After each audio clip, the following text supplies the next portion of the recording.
குமார், நீங்கள் எப்படி பார்க்கிறீர்கள்? இந்த கருத்து கணிப்பு முடிவுகள் ஏற்கத்தக்கதாக இருக்கா இல்லை மாறுதலுக்கு உட்பட நினைக்கிறீங்களா? இல்லை, கணிப்பு ஒரு தனிநபர்களுடைய கணிப்பு எப்படியோ அது போல தான் இந்த கருத்து கணிப்புகள்லாம் அந்த நிறுவனங்களுடைய அவங்களுக்கு யாருக்காக அந்த கருத்து கணிப்பு நிறுவனங்கள் உருவாக்கப்படுகிறதோ இன்னைக்கு எல்லாமே வியூக வகுப்பாளர்களும் கருத்து கணிப்பாளர்களும் தான் இன்னைக்கு மீடியாக்களை முழுமையாக ஆக்கிரமித்திருக்காங்க. சரி, அவங்களுக்கு திமுக கூட்டணிக்கு அதிகமான செலவழித்ததாக இருந்தாலும் அதிகமான அதில் கவனம் செலுத்தினாலும் அவங்களுக்கு அதிக பங்கு இருக்குது. அதனால் அந்த பங்கு அவங்க நிரூபிக்கிறாங்க. நீங்கள் அண்ணா திராவிட முன்னேற்ற கழகம் என்னைக்குமே இந்த கருத்து கணிகள் 2021 இருந்தாலும் 16 இருந்தாலும் இன்னும் சொல்ல போனால் 1991 நீங்கள் பார்த்தீங்கன்னா அதிமுக ஜெயிக்கவே ஜெயிக்காதுன்னு போட்டாங்க. ஆனால் திமுக 2 இடம் தான் வந்தது. அது ராஜீவ்காந்தி கூடங்க. நீங்க பேசல நீங்க ராஜீவ்காந்தி கூடன்னா ராஜீவ்காந்தி சுத்தது தெரியாதோ? ஒவ்வொரு தடவை பேசுவோம் நம்ம. இல்லை, இது அதனால நான் என்ன சொல்ல வரேன், இந்த கருத்து கணிப்பு நடத்துறவங்களுக்கு அது தெரிஞ்சிருக்கணும்ல. அப்போ இவங்க கலை யதார்த்தத்தை புரியாமல் இவங்க ஏதோ அவங்க விருப்பத்தை நீங்க ஒரு தொகுதியில் ஆய்வு பண்ணி இங்கே யார் வெற்றி பெற்று ஓடுவாங்கன்னு ஏதாவது ஒரு கருத்து கணிப்பு நடத்தி அந்த முடிவை வெளியிட்டு அதை நடந்திருக்குன்னு சொல்லுங்க. இப்போ ஒரே ஒன்று இவங்க இவ்வளோ சொல்றாங்க. CNN 18 சரி என்ன சொல்லியிருக்காங்க? அதிமுக சாதகம் வந்திருக்கு. சாதகமா இல்லை, யாரா இருந்தாலும் CNN 18ல அதிமுக 114 முதல் 124 இடங்களை பிடிக்கும் அப்படின்னு சொல்லியிருக்கிறாங்க. அதே போல டைம்ஸ் நவ்லையும் அதிமுக கூட்டணி 128 முதல் 147 இடங்கள் பிடிக்கும்னு சொல்லியிருக்கிறாங்க. இது வெற்றி பெறும் சொன்னாங்க. டைம்ஸ் நவ் பொறுத்தளவுக்கு ஜேவிசி கருத்து கணிப்பின்படி திமுக கூட்டணிக்கு 75 முதல் 95 இடங்கள் தான் கிடைக்கும்னு சொல்லப்பட்டிருக்கு. அதே போல CNN 18 அதிமுக தான் முன்னிலை பெறும்னு சொல்லியிருக்கிறது. இந்த கருத்து கணிப்பு முடிவுகளும் இப்படிதான். இந்த கருத்து கணிப்பு நான் பொதுவாக தான் சொல்றேன். அதாவது கருத்து கணிப்பு துல்லியமா இருக்கிறதுக்கோ அதுதான் முடிவுன்றதுக்கோ எந்தவித ஆதாரமும் இது வரைக்கும் இல்லை. அதுவும் குறிப்பா அனைத்து இந்திய அண்ணா திராவிட முன்னேற்ற கழகம் எந்த தேர்தலையும் இந்த அளவுக்கு நீங்க இவ்வளவு தூரம் கருத்து கணிப்பை விடுங்க. உளவுத்துறையினுடைய அறிக்கை என்ன? 2016 தேர்தல் எனக்கு நல்ல நினைவுக்கு. 2011 புரட்சி தலைவி அம்மா முதலமைச்சர் 5 ஆண்டுகள் ஆட்சிக்கு பிறகு 2016 தேர்தல் நடக்குது. தேர்தல் நடக்க சொல்ல தேர்தல் வாக்கு எண்ணிக்கை நடந்துகிட்டு இருக்கு. எல்லா பேரிகார்டும் கொண்டு போய் கருணாநிதி வீட்டு முன்னால வச்சாங்க 2016. ஆமா, அம்மா வீடு இங்க, அம்மா போயஸ் கார்டனுக்கும் இந்த பக்கம் அந்த ரோட்ல பாத்தீங்கன்னா இந்த பக்கம் பேரிகார்டு அங்க இருக்கு. இந்த பேரிகார்டுலாம் அங்க போச்சு. நான் பேரை சொல்ல வேணாம்னு நினைக்கிறேன். அந்த அதிகாரிகள் பொக்கே எடுத்துட்டு அங்க போய் பாதி பேர் நின்னாங்க, இங்க கொஞ்சம் பேர் தான் நின்னாங்க. இங்க இருந்தவங்க அந்த முக்கியமான அதிகாரி அங்க போயிட்டாரு. ஆனா முடிவு புரட்சி அதிமுக மீண்டும் ஜெயிச்சுது.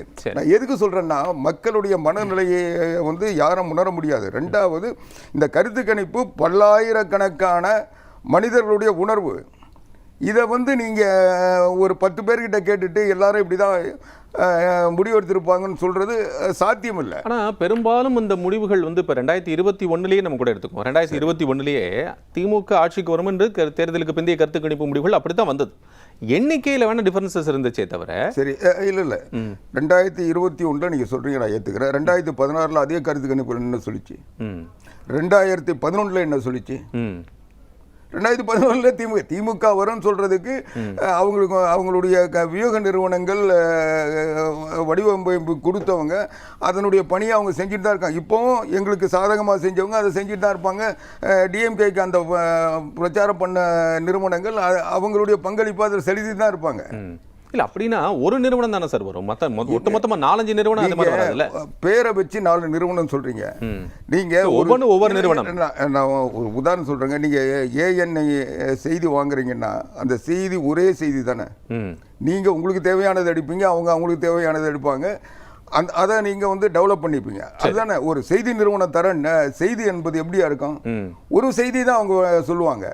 அந்த செய்தியினுடைய அவங்க சாதகமானதை எடுத்துப்பாங்க. அதுல இருந்து திசை திருப்புறதுக்கு என்னவோ அவங்கள எதிரியை பலகீனப்படுத்துறதுக்கு என்னவோ அதை வெளியிடுறாங்க. இதுதானே நடந்துகிட்டு இருக்கு.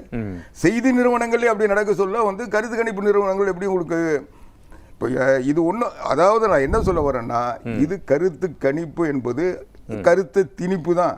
இந்த திணிப்பு அது எங்களுக்கு சாதகமா இருக்குதோ பாதகமா இருக்கோ அது இல்லை. ஆனா இது முடிவுகளை ஒட்டி இருப்பதில்லை.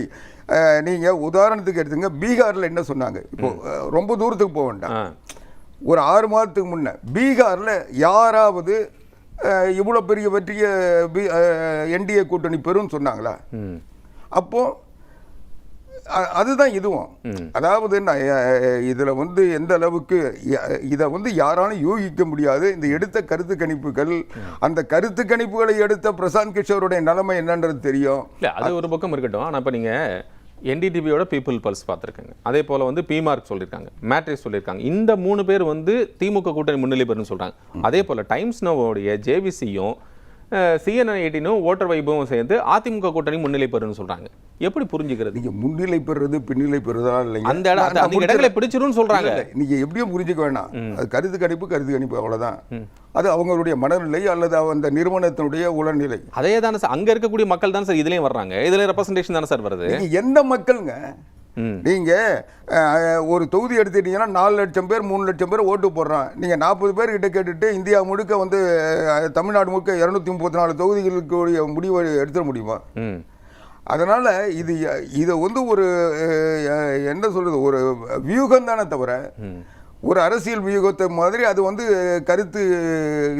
ஒருவேளை அதிமுக கூட்டணி வெற்றி பெறல அப்படிங்கறதுனால இந்த முடிவுக்கு வரமா? அதிமுக வெற்றி பெறலன்னு இவங்க சொல்லி நாங்க இல்ல, நீங்க பொட்டியை திறந்து பாருங்க. அதிமுக ஆட்சி இதுல எந்த, நான் சவால் விட்டு சொல்றேன், இதே 4ஆம் தேதிக்கு பிறகு நான் இங்க வந்து பேசுறேன்.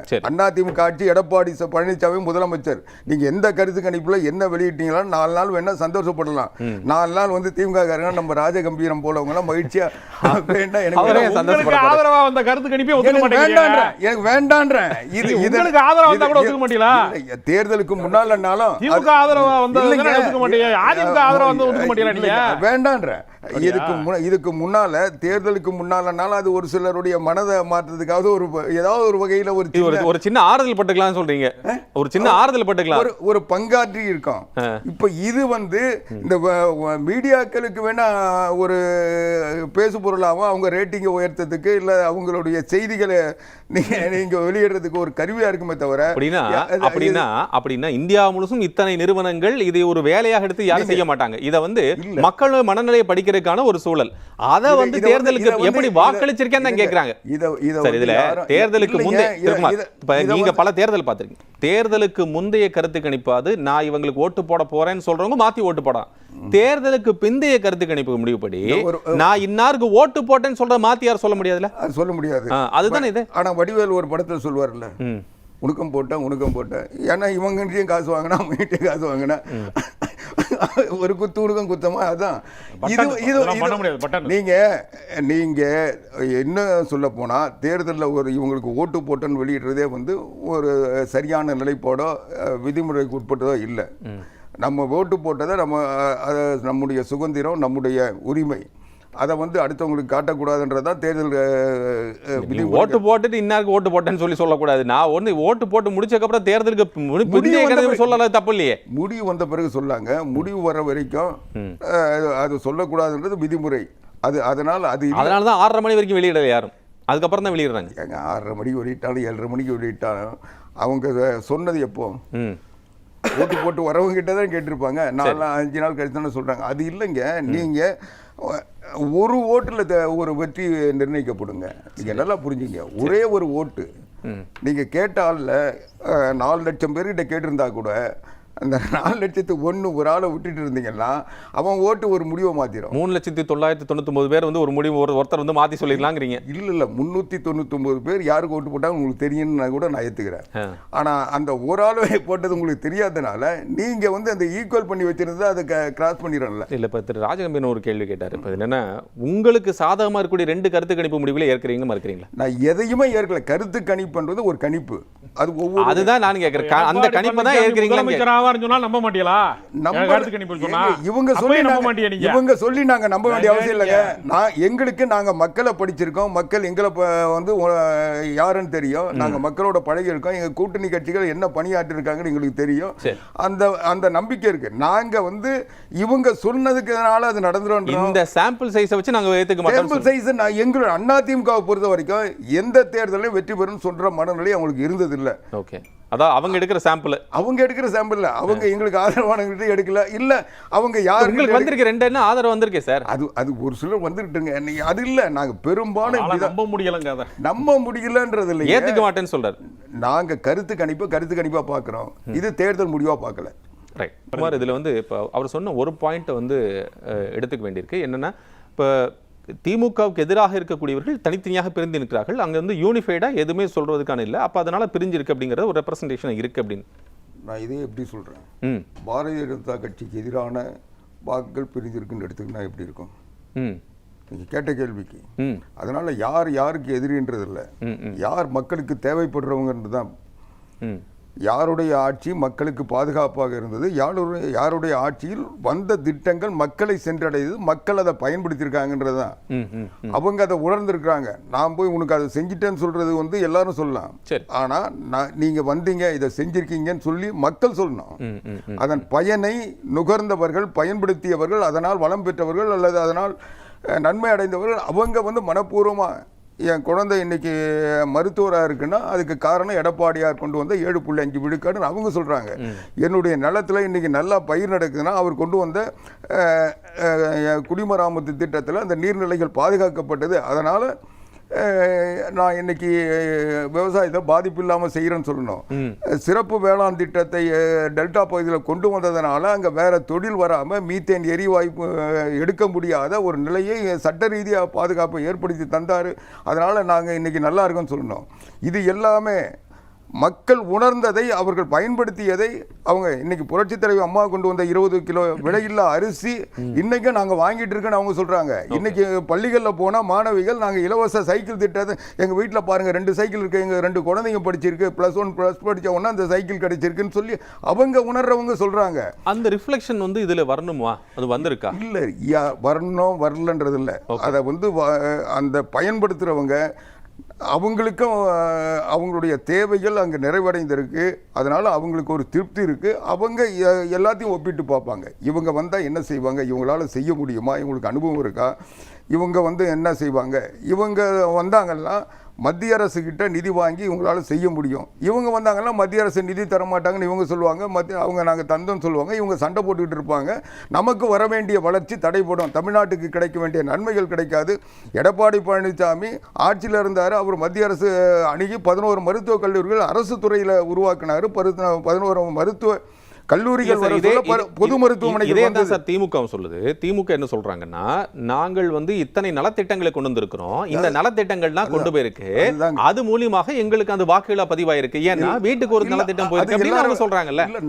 அந்த விதத்துல பார்க்கும்போது நம்ம ஒத்து போற மாதிரி தான் இருக்கு. அந்த குறையே நான் சொல்லுங்க, அவங்க சொல்றது அவங்களோட நம்பிக்கை, அவங்க செஞ்சதை சொல்றாங்க. ஆனா நான் அதை விட கூடுதலாக செஞ்சிருக்கோம். இவங்க கொண்டு வந்த நலத்திட்டங்கள் எல்லாம் எல்லாருக்குமான நலன் திட்டம் இல்லை, ஒரு சமூக நீதி அடிப்படையில் செய்யப்பட்டது இல்லை, அவங்க பொருளாதார கண்ணோட்டத்தில் செஞ்சிருக்காங்க. இன்னைக்கு நாங்க கொண்டு வந்த திட்டம், நான் சொன்ன அத்தனை திட்டம், 20 கிலோ விலையில்லா அரிசி தந்தோம்னா அது வந்து அரிசி அட்டை வச்சிருக்க அத்தனை பேருக்கும் தந்தோம். நாங்கள் அடுத்து தரக்கூடிய அந்த 2000 ரூபாய் மாதத்தோறும் கொடுக்கறதா இருந்தாலும், அந்த 10,000 ரூபாய் வந்த உடனே தர்றதா இருந்தாலும், அந்த அரிசி அட்டை பயன்படுத்துகின்ற 20 கிலோ விலையில்லா அரிசி வாங்குகின்ற அந்த அத்தனை பேருக்கும் தருவோம்னு சொல்கிறோம். நாங்கள் எந்த பாகுபாடு பண்ணலன்னு சொல்கிறோம். இப்போ இவங்க சொல்கிற அந்த பயன்படுத்துகிறவங்க ஒரு கோடி, அவங்க கடைசியாக சொன்ன 31 கூட நான் ஒத்துக்கிறேன். ஆனால் 1 கோடி பேர் அதில் இழந்திருக்காங்கல்ல, அவங்க மனநிலை என்னவா இருக்கும்? ஆமா, அவங்களுடைய உரிமைங்க. நீங்க ஒரு அவங்களுக்கான உணவு பங்கீட்டு அட்டை தந்திருக்காங்க. அந்த அட்டை அடிப்படையில் தான் வறட்சி காலத்திலும் சரி, வெள்ள காலத்திலும் சரி, பேரிடர் பாதிப்புகளிலும் சரி, எந்த நிவாரணம் தந்தாலும் அதுதான் அடிப்படை. ஆனா அதுல வந்து பொருளாதார பாகுபாடு பார்த்து நீங்க வளம் பெற்றுட்டீங்க, அதனால உங்களுக்கு தகுதி இல்லை, இவங்களுக்கு தான் தகுதி இல்லைன்னு இவங்க வரையறை நிர்ணயிக்கிறாங்க. நான் இன்னும் சொல்றேன், இந்த ஆட்சி நடந்து 5 வருஷத்துல 70 லட்சம் பேர் முதியோர் பென்ஷனுக்காக விண்ணப்பிச்சுட்டு காத்துட்டு இருக்காங்க. ஒரே ஒருத்தருக்கு கொடுக்கல தமிழ்நாடு முழுவதும். முதியோர் உதவித்தொகை தரல, கணவனால் கைவிடப்பட்டவர்களுக்கு தர வேண்டிய உதவித்தொகை தரல.